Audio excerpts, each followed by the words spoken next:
today, the First Lady, and she's expressed a desire to sing our song. So, here's how we do it. I hope Gary hasn't forgotten the tune. I hope you haven't forgotten the words. I hope I haven't forgotten the words. And I hope you haven't forgotten the words. One, two, three. Take me out to the ball.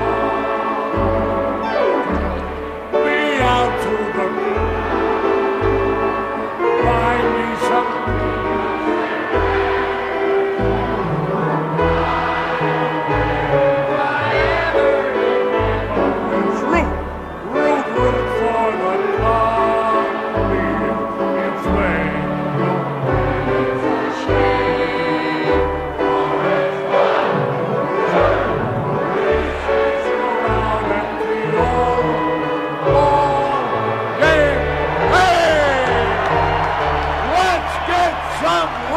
The Monday Morning Quarterback on the 8th of October 2018, beaming from WBRN Radio and on the Boston Red Network. We have an interesting setup here. No talk shows today, but however, we'll be looking at the political perspective from the West, from the East, from the middle of the country, from the Pew Center poll, and we have a battleground tracker poll, excuse me, from CBS News, and I believe it's YouGov as a battleground tracker to be in Texas. We have Uncle Carl Rowe. We forgot about Uncle Carl on the week that was on. It's on Saturday, so we don't want to leave Uncle Carl out of it. He sort of sets up the Kavanaugh piece. But we'll firstly go to the LA Times. We try to get information in from Los Angeles as much as possible and the west coast of the U.S., sometimes referred to as the left coast. We'll start this off with a headline here: midterm elections looming, calls to impeach Kavanaugh, pose an awkward challenge for Democrats. This article here is by Laura King in the LA Times on the 7th of October. There's a big picture here of the retired Justice Anthony Kennedy swearing in old Kavanaugh, with his wife and children looking on. Even before the judicial oath was administered, Judge Kavanaugh became Justice Kavanaugh. Some of the political left were sounding calls to impeach a month before the midterm elections that make mainstream Democrats nervous. As both parties move from the blistering Supreme Court confirmation battle, in a generation, Democrats hope to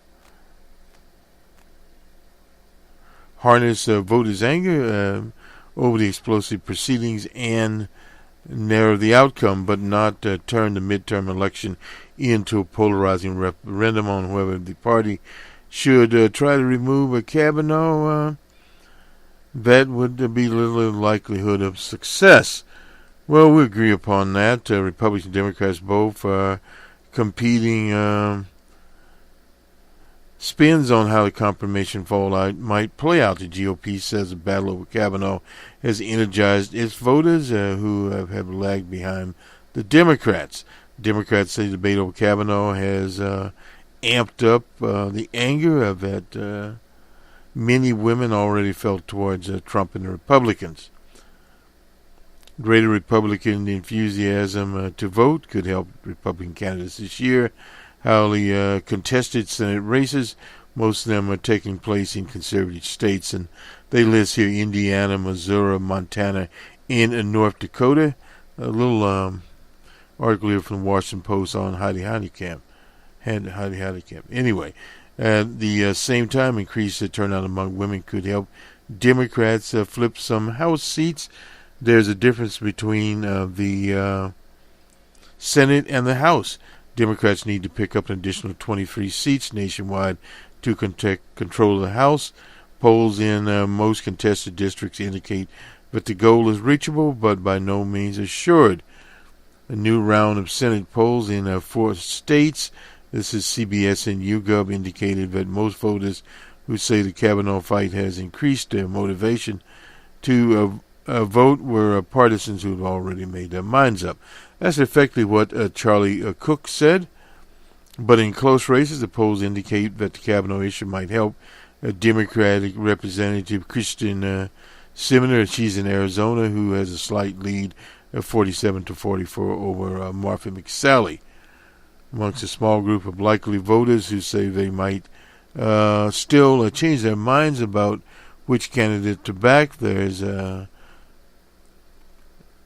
in 10 say that the Kavanaugh confirmation would make them more likely to consider voting for a Democrat.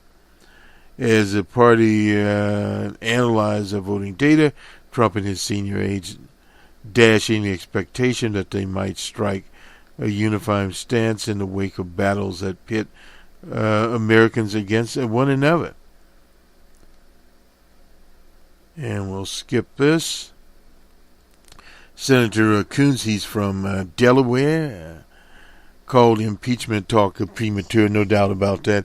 He is on the Judiciary Committee helping persuade his Republican friend, Jeff Flake, who turned out to be a flake, to demand reopening the Kavanaugh background checks. Discussing the impeachment process at this point isn't necessary, he said, on Meet the Press. So we actually are encountering the talk shows where we wanted to or not. Even though Democrats don't want to appear overly confident about winning control of the House, some have already raised the issue of investigating Kavanaugh. That is from Mr. Nadler of New York, the ranking Democrat on the Judiciary Committee that's in the House, who would like to take over from Bob Goodlatte of Virginia, no doubt. Be an improvement. If he's on the Supreme Court and the Senate hasn't investigated Kavanaugh, then the House will have to. That's what Mr. Nadler told ABC a week ago. This would be an investigation, an incredible investigation. Democratic Representative Ted Lieu of Torrance has gone further in joining fellow Judiciary Chairman Luis Gutierrez of Illinois, calling for a start to impeachment proceedings. Well, a little bit premature for that. They'll have years and years to deal with him. Nancy Pelosi, she's from San Francisco, could not contain a flash of exhilaration about getting bogged down in similar debates over Kavanaugh at this junction. Trying to impeach a new justice would not be my plan. That's what Nancy Pelosi said, appearing at the Atlantic Festival, Atlantic Magazine, that was in Washington. Governor Kasich on CNN said he believes the GOP would have done better to avoid turning the Supreme Court nomination into a partisan affair. Anyway, let's while we're looking at the LA Times here, very interesting California's housing situation.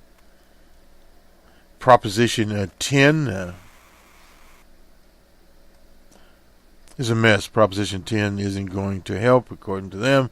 California voters will decide on the 6th whether government rent controls would make housing more affordable or even more expensive. Control rent hikes would help keep tenants on the shelter and off the streets, at least in theory. It has worked in New York for many, many years. Developers could back off from building new apartment complex, fearing a lousy return on their investment. Well, the problem there is mom and pop landlords could sell their single-family rentals to owner-occupants. On the current law enacted in 1995, rent control authority of local governments is kept on a state leash. Rents on single-family homes or condos can't be controlled. Apartment complexes built after 1995 can't be regulated, nor can other construction before if The city already has rent controls. In Los Angeles, rent regulations can't be imposed on any apartment built after 1978. Prop 10 would repeal the current law. Cities and counties could regulate rents on any housing. The caveat: landlords must allow a fair rate of return. That's according to an edict by the U.S. Supreme Court. But local governments could impose rent controls on single-family houses, condos, and apartments. California's housing situation is a mess, becoming increasingly unaffordable in major cities, and this is a crisis across much of the United States. Proposition 10 sponsors say that 17 million Californians live in rentals, 7.7 million of them in the single-family homes. One-third spend regularly half of their income on rents. Experts said it shouldn't be more than 30%. Rents go up, tenants can't pay, they are evicted. Seniors on fixed incomes are especially vulnerable. People end up on their families' couches. That's according to Amy Shear, the state campaign director for the Alliance of Californians for Community Empowerment. That's an activist group. People are making enormous profits in real estate right now. She asserts we want to stop the rent gouging and stop people who are greedy and want to charge too much. We value limitless profits over people having a roof on their head. Should we value that? Sure, a long-time housing advocate said that because of the escalating rents, people are being forced out of the communities they lived in for decades, tens of years. Okay, everybody knows there's enough housing supply for demand in California, at least in the most desirable areas where people flock to live. We have been under supply and not meeting the demand for years, period. That is director of the California Affordable Housing Council. Now, his group, it's interesting, strongly opposes 10. He blames regulation impediments imposed by local governments and state. They add years and millions of dollars to developers' cost. Well, this is one of these sham outfits here that he is Severhus, California Council for Affordable Housing. This is a flippable. Another problem is that Governor Brown, the legislature, abolished local redevelopment agencies in 2014. They're putting $4 billion into affordable housing. He explains that money is gone now. Okay, a recent poll, this is by the Public Policy Institute, shows that the measure hasn't caught on with likely voters. It's supported by 36%, opposed by 48%, with a 16% undecided. Even among renters, only 43% favored, and 51% are against it. The proposition has raised roughly, the opposition, has raised $34 million. That tells you right there what's going on here. The slumlords are united. The chief bankroll of Prop 10 is Michael Weinstein, president of AIDS Healthcare Foundation. He's poured up to $10 million in it. Weinstein has funded a few other state and local ballot measures, including an unsuccessful attempt last year, paradoxically, to limit growth in Los Angeles.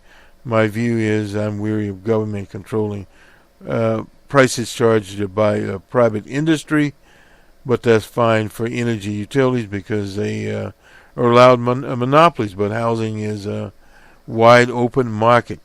Government should get involved, but directly, perhaps go back to public housing only in a more humane manner than 50 years ago. Maybe more rent subsidies, streamline building regulations, provide tax incentives, but just don't thrust the burden narrowly on developers and landlords there.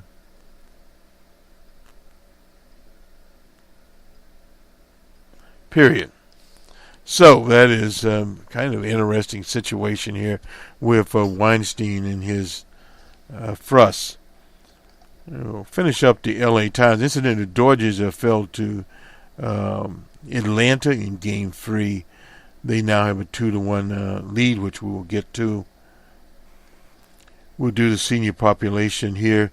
Is a California too must adopt its reality. The state's long-held self-image of a blend of Tomorrowland and the Fountain of Youth is colliding with the inescapable fact that the Golden State's getting older. The next governor will be confronted with the demographic shift of epic proportion.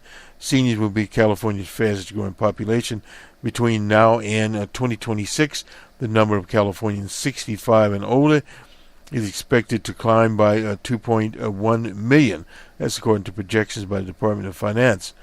By contrast, the number of 25 to 60-year-olds is projected to grow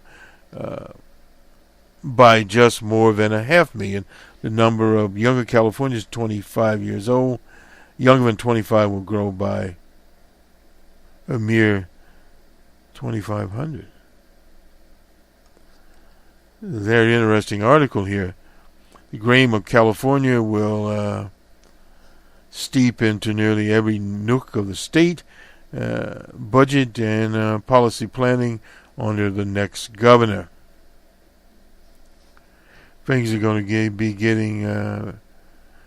to be dramatically changing.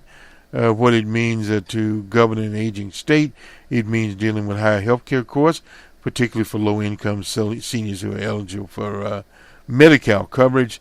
The state's subsidized health system for the poor. There are currently 1.2 million Californians 65 or older enrolled in the program. That's not very many. It means grappling with poverty in a different way. California politicians often focus on child rate poverty, which averaged around 23% from 2014 to 2016, but few think about poverty amongst seniors, which was 20% during the same period of time, according to the U.S. Census Bureau supplemental poverty measurement. The fastest growing population of homeless people is older adults in L.A. County. The number of homeless people 65 and older surged by 22% this year. That is intolerable. As a population of low-income citizens swell, demand for safety net programs for the elderly, such as financing assistance for low-income seniors, are paying to home help caregivers. State coffers, as well as local governments and school districts, could be squeezed by the growing number of retired government workers. Even the best case scenario shows that the state could need an additional $230 billion over a 30-year period. That's not really a lot. A rapid aging state, and this is every county in the state. We may have to come back and revisit this, but we have that conversation based on demographic makeup of what the state is today. We don't anticipate things are going to be drastically changing over the next several decades. We're not going to be prepared to make the right decisions. That's from Paul Rosenstell, chairman of the Board of California Budget and Policy Priorities. This is it's a very long article, but luck isn't often associated with Alzheimer's. Yet when Marge Obie, 64, and her youngest sister, Sue Obie, reflect on caring for their mother, Eleanor, and we won't get into these cases here, but again, you understand the gravity of what is happening in California.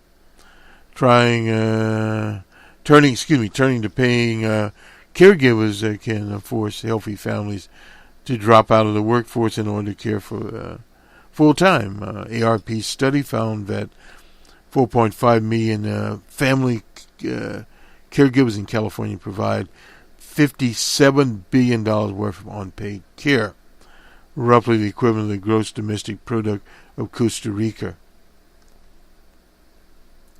But $11.6 billion in a program which is funded jointly by state government and counties has been frequently the subject of recent budget squabbles. Now, this is a key part of it is the Home Supportive Services Program, which advocates for aging credits with enabling seniors and disabled residents eligible for Med-Cal to stay in their homes and receive paid care, usually from a family member. That is in many, many states, period. And we're going to have to leave this article where it is and rush off to other things here. Let's get Heidi Camp talks to North Dakotans about her no vote on Kavanaugh. I just hope I have a chance to explain why. She was in Rufflin, North Dakota, in the main drag, hustled down the main drag Sunday in the Utah parade. I'm not sure if I'm pronouncing this right. UFFDA. Elizabeth Ritter, a middle-aged woman in a pink coat and matching hat, stepped off the curb, pulled the lawmaker close, and spoke in her ear. There, I'm proud of her, and God bless her, Ritter said later. We should be really proud of her. This was a historic vote. And she voted against Kavanaugh. At a key moment, Heidi Camp was watching the nominees test exchange with Amy Klobuchar. Amy Klobuchar, incidentally, was also about the nominees' drinking habits. When he was put in a tough spot and asked a tough question, his response was attack and double down, no doubt about that. And that is why she voted against old Judge Kavanaugh. Let me go to Karl Rove here.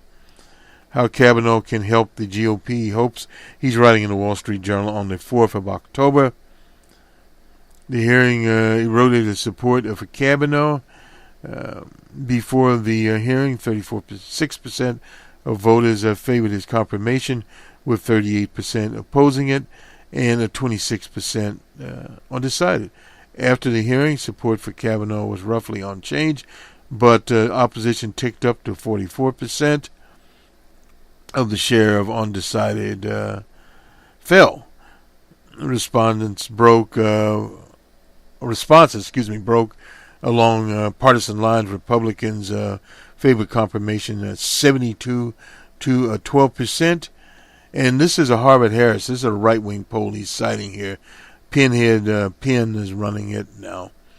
Democrats opposed at 71 to 16, and independents also opposed the confirmation.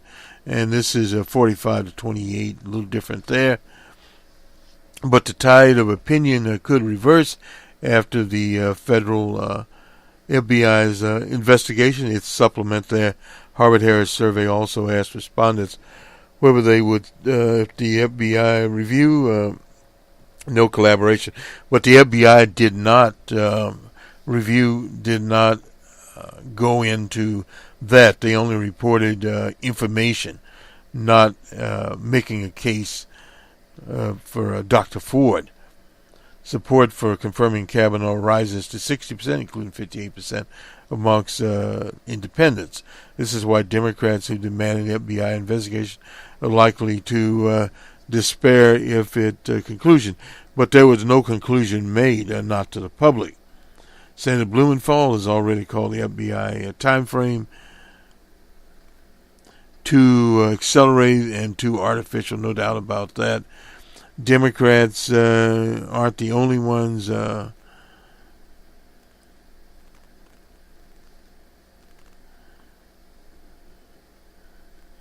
reviewed by the Harvard-Harris poll found 46% of Republicans, along with 50% of Democrats, agree. The battle over Kavanaugh made them more likely to turn out. The GOP has strengthened its hard line, especially with independents, by keeping focused on how Democrats created this mess. 76% of all voters, not just Republicans, believe the Senate confirmation hearing has turned into national disgrace. Well, it was turned into national disgrace by the leader of the Senate. And in open primary voting for Feinstein Democrats' opponent, Kevin DeLeon, the better this is showing in California's red precincts, the bigger the rebuff to Feinstein. Well, anyway, the better it's shown anyway. How ugly the confirmation fight after the midterm in crucial Senate races in the red states. That's the same thing with the LA Times article. It will hurt Democrats, and there's simply a lot more Republicans than Democrats in these states. Republicans support Kavanaugh and to Heidi Heidkamp here, and Joe Meacham, and hopefully Phil Brazen in Tennessee. Incidentally, Taylor Swift came out and endorsed the Governor Brazen there. Let's see how we're going to go on this to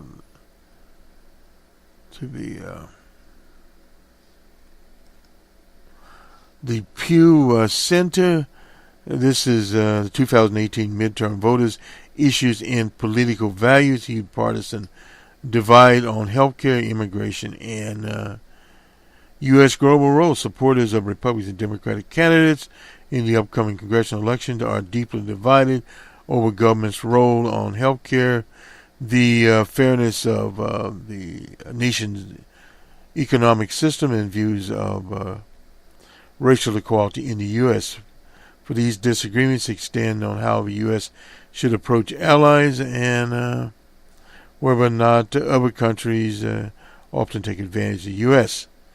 This poll was conducted the 14th through 24th of September. 1,754 adults, including 1,439 registered voters. Overwhelming majorities of registered voters who supported Democrats for Congress, 85% said that it's responsibility of the federal government to make sure all Americans have health care coverage. In contrast, a quarter of Republican voters, 24%, said the government is responsible. Very small percentage of Republicans. The partisan gap of many of these values and issues are in line with those seen in previous Pew polls. Two specific Trump area policies: increase tariffs between the U.S. and its trading partners, and the tax bill abused much more positively by GOP voters than Democrats. Overall view of the tax law remains largely unchanged from earlier in the year.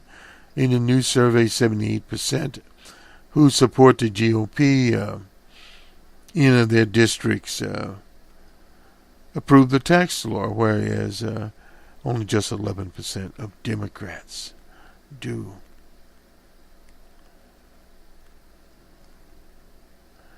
And still more Democrat voters, 49% than Republicans. 11% say the priority should be increasing away for those in the U.S. Illegally to a pathway to citizenship, shifting priorities from dealing with so-called illegal immigrants. In 2016, the share of adults in the public who said border security should take priority with creating a way for those in the country illegally to become citizens has decreased. 2 years ago, about a quarter, 24%, said strong enforcement should be the priority for dealing with illegal immigrants. Today, about 19%. That has not been in the news very much. That's one of the things the Kavanaugh hearing did. They took not only the plight of immigrant children off of the front pages and the various newscasts and in social media, but they took DJ Trump also off of there. Today, significantly more Republicans say that both border security and a legal path should be given equal priority, 48%, and border security, 38%. About half of Democrats and Democrat leaners now say creating a way for citizenship is in order. And a plurality of Europeans say that both should be equally prioritized. Europeans, 23%, are for more likely than African Americans, 6%, and Latinos, 9%, to say better border security should take a priority. Half of Latinos, 47%, said the pathway for legal citizenship should be a priority, while 43% say that both are equally prioritized. Amongst African Americans, 53% say that both should be equally prioritized, while 37% said the priority should be in creating a way for those in the country to be legally citizens. Americans' view of relations with other countries, majority of Americans, 55%, continue to say the U.S. should take into account the interests of its allies in a foreign policy. Since 2017, the public has become slightly less likely to say compromising with an ally is preferable. 59% then, 55% now. As true a year ago, Republican and Democrats differ. Currently, 38% gap between the two. On balance, more adults say that other countries often take advantage of the U.S. 51% has been a DJ Trump's campaign marker, but unfortunately for them, the U.S. through the World Bank and various so-called international institutions take advantage of other nations. In 1999, about two-thirds of Democrats, 68%, and other countries often take unfair advantage of the U.S. Just 28% say that today. Well, things have changed since 1999. Opinions on tariffs, tax bill, little change there. So we won't spend any time on it. We will move on. William Nordhaus and Paul Roma won the economics prize for integrating climate change and technological innovations into a macro economic analysis. That is from the Nobel people at the Royal Swedish Academy of Sciences, said on Monday. Roma, incidentally, is the son of Roy Roma, the former governor of Colorado. Let's get to the battleground poll. This is by CBS and YouGov. How would you rate the economy? 38% very good, somewhat good, 49%, 10% somewhat bad. How much attention have you been able to pay to the midterm elections? A great deal of 48% and a fair amount, 33%. Not much, only 13%. As of now, do you plan to vote in the midterm election for House and Senate? Definitely 74%, probably just 12%, maybe just 8% there. As best you can recall, have you voted in the midterm election before? In Texas, this incident on Texas, yes, 71% in 2014, 2010. And here we get to the candidates here. If the general election in Texas were coming up in November, if the Senate election were held today, the candidates, of course, Beto O'Rourke, Bino, however they want to pronounce his name, he would get 44% of the vote, and lying Ted Cruz would get 50% of the vote. and only 4%. You can see this is very, very low. I'm not sure, and someone else just 2% there. So it's a relatively close race, but 6 percentage points here, which best describes your support for Senate candidate right now. Very strong. I've decided 78% have already decided strong. I probably won't change, just 16%. I can still change, only 6% there. The main reason you're supporting your candidate, his personal characteristics and leadership qualities, his stance on issues, that was 34%, incidentally. Stance on issues, 56%. Would you consider voting for Ted Cruz this year? Yes, 4%, and 91% no. That's Democratic voters. Would you consider voting for Beto O'Rourke? 5%. Of Republican voters, 92%. No. How do you feel about voting in November? Very enthusiastic, 64%. Somewhat enthusiastic, 12%. Not very, 24%. Excuse me, 12%. Not very enthusiastic. On issues here, my pointer got away from me.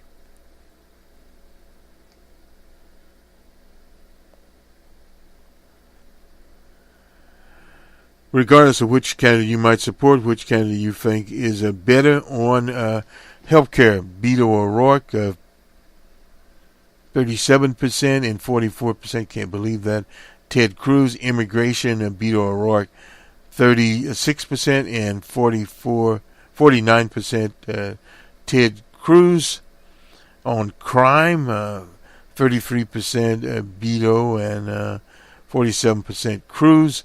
Gun policy, 33% Beto and 47% Cruz. This is amazing.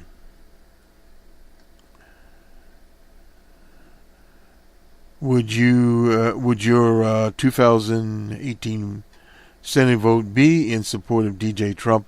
34%. In opposition to DJ Trump, 31%. Not about DJ Trump, 35%. Do you approve or disapprove of DJ Trump? 33% strongly approve, 18% somewhat approve, and 9% somewhat disapprove and strongly disapprove at 40%. So you can see DJ Trump is not in very good shape here. How satisfied are you with the way things are going in the U.S. right now? 23% very satisfied, somewhat satisfied, 27%, and somewhat dissatisfied, 29%. Very dissatisfied. That's kind of interesting here, that number.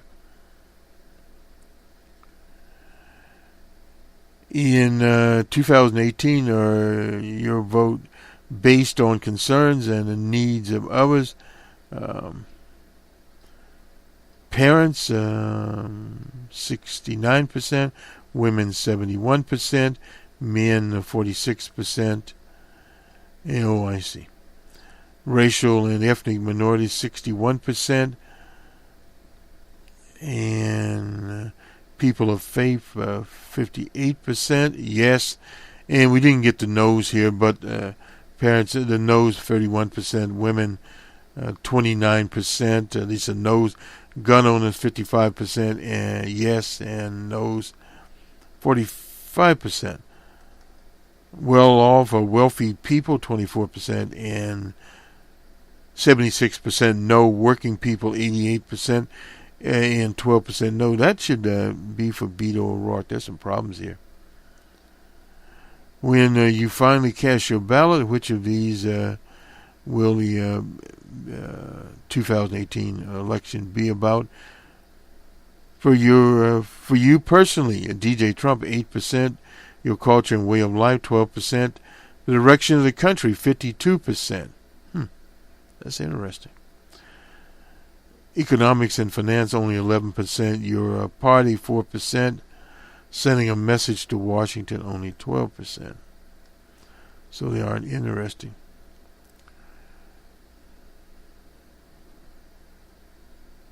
Would you like the next senator from Texas to be someone who generally is opposed to DJ Trump, but 24% is progressive but tries to work with Trump.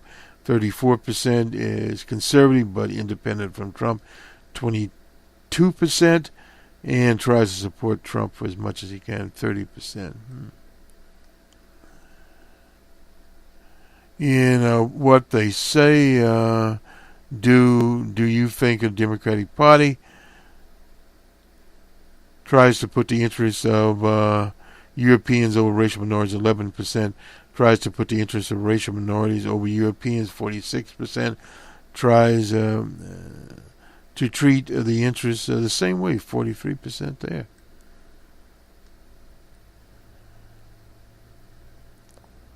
The Republican Party tries to put the interests of Europeans over racial minorities. 42%. To put the interests of racial minorities over Europeans, only 7%. Treat them the same way. 51%. Which of these do you feel describe or do not describe Beto O'Rourke is honest and trustworthy? 48%. Is someone I can relate to? 44%. And would respect change? 65%. And would represent the status quo? 40%. Does not describe him as trustworthy? 52%. 56%, someone I can relate to. 35%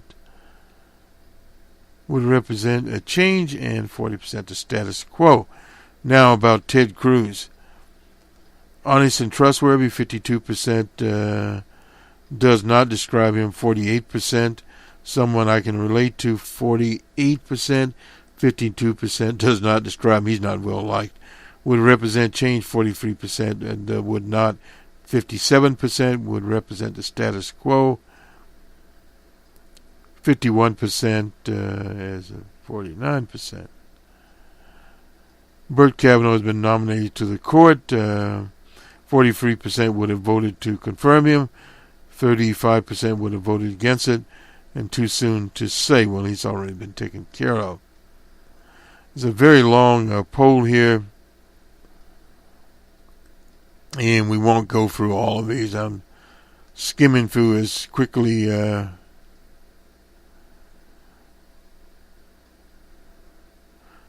various things. Gun policy must agree to get the vote. Immigration, this is 74, 77 on immigration. Taxes, 71%. Healthcare, 76%. Trade, 47%. Education, 64%. Supreme Court picks 68%. A very long study here. How often do you vote? 68% said always, and 23% said sometime. Let me just move on down here in this poll.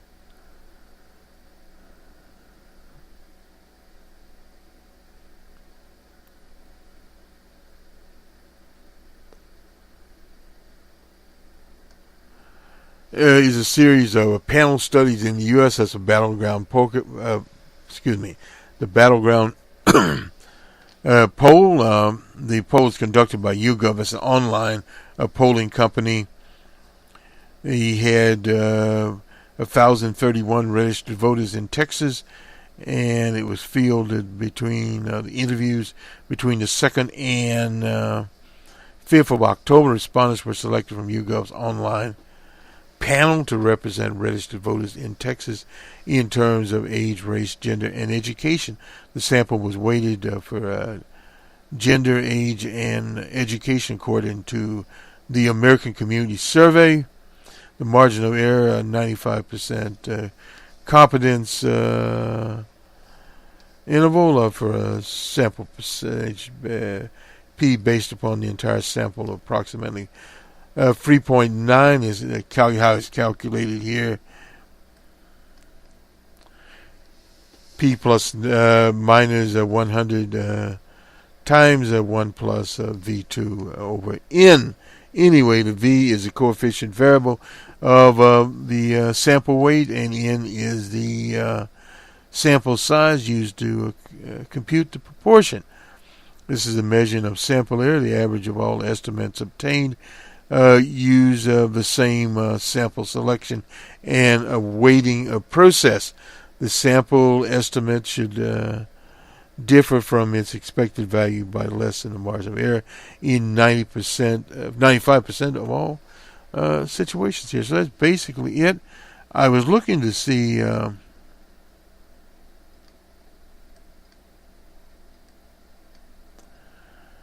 the age groups here. As you know, they're your friends anyway.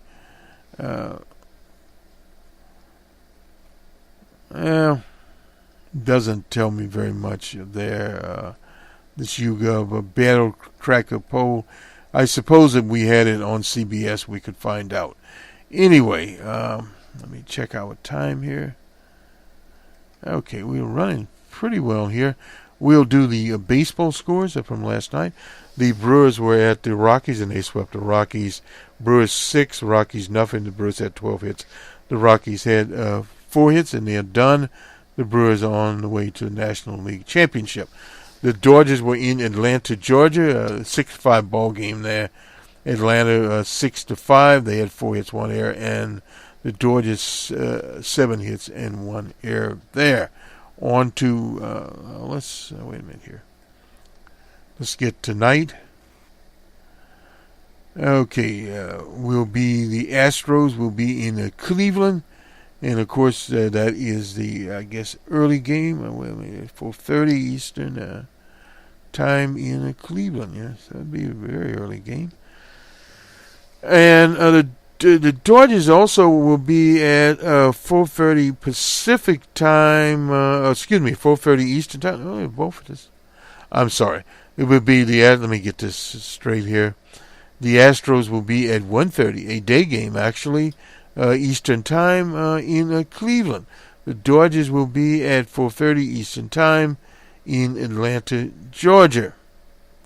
And we go on. The Red Sox will be, and they have a 1-1 split, incidentally, in a Yankee Stadium at 7:40 Eastern time. So we have the American League game, Sox and Yankees, the Dodgers and Atlanta, and another American League game, the Astros and Cleveland. The Tommyhawks and these two disparaging teams that should be gone. The Tommyhawk characters from Atlanta and the wannabe Tommyhawks from Cleveland. And then the Red Sox there. Anyway, on to college ball. On Saturday, we had number 1 Alabama at Arkansas, 65-31 Bama. Vanderbilt was at Georgia, 41-13. 41 for Georgia, 13 for Vandy. Indiana at Ohio State, number 1 of these basketball-type scores. With a little offense, I suppose you'd say. 49-26. Clemson at Wake Forest, 63-3. And a more sensible game, LSU at Florida. Florida 27-17. Notre Dame at Virginia Tech 46-23. Texas at Oklahoma.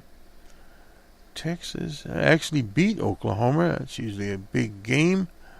Rivalry going on there. 48-45. On the Hippocampus, I guess. Auburn and Mississippi State. Mississippi State 23-9. Kansas and West Virginia. They were at West Virginia, obviously. West Virginia 38-22. Washington out of Seattle and UCLA. University of Washington 31-24. SMU and UCF. UCF 48-20 over SMU.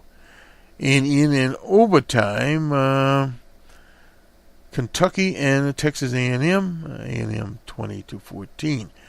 Utah and Stanford. Utah 40-21 over Stanford. Maryland and Michigan 42 to 21. And Nebraska and Wisconsin, the big red machine wasn't there. Wisconsin 41 to 24 in Madison. Miami, Florida, and Florida State. Oh, that's interesting. 28 to 27 over Florida State. Bobby Biden's old school. Northwestern and Michigan State. Northwestern beat Michigan State 29-19, 10-pointer there. Arizona State and Colorado. Colorado 28 to 21. And Boston College and North Carolina State. It was North Carolina State, NC State 28 to 23. And finally, Iowa State and Oklahoma, close game. State, Iowa State 48 to 42. So those are some of the college scores there. Not all. This is just the top 25, incidentally, that we were looking at here. Week 6, and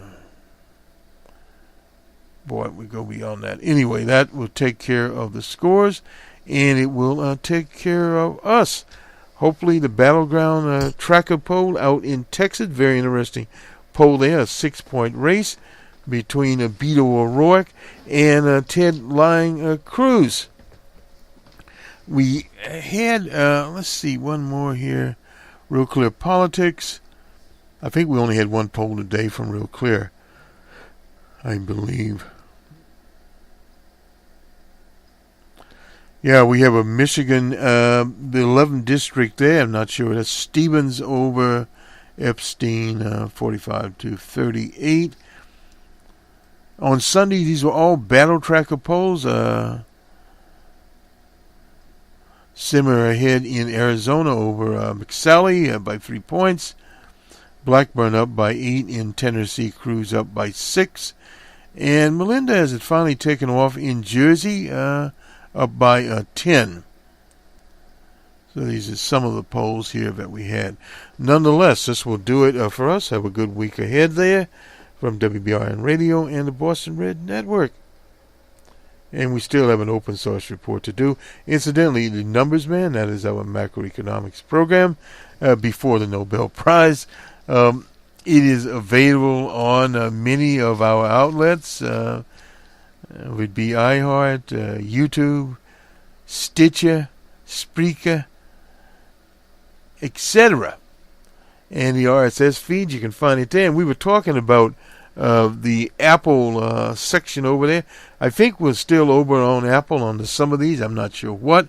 We don't look at Apple there. There's a little discussion there about podcasts we were talking about 20 years ago. Well, we call it Internet Radio, different situation. The late, great Jerry Pippin, who we honored today, was one of the founders of Internet Radio. He worked from a live radio station, and he also had archived versions of his various broadcasts on the web. And he actually called them pods, P-O-D-S. And this was in the late 90s and on through the 2000s. He passed in 2015. Good day.